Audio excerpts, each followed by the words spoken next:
պատրաստենք միասին սոուս պեստո, մեզ անհրաժեշտ է 1 ատամ սխտոր, պարմեզան պանիր, սոճու ընկույզ ենք ավելացնում, դա կիդրովի արեխի, ես տապակել եմ թավայի վրա, այդպես ավելի համեղ է ստացվում, այս ամենի վրա ավելացնում ենք զեյթունի ձետ և հարում դարձնելով միասեռ զանգված, հետո ավելացնում ենք կանաչ ռեհան, բազիլիկ,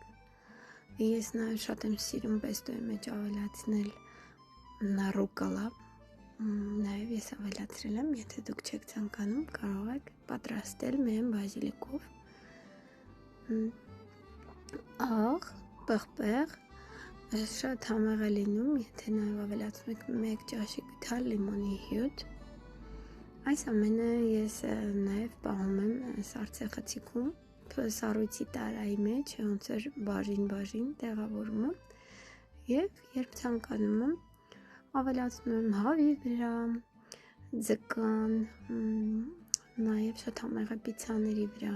պաստա,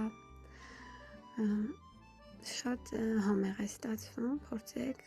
բավականին հեշտ է պատրաստելը,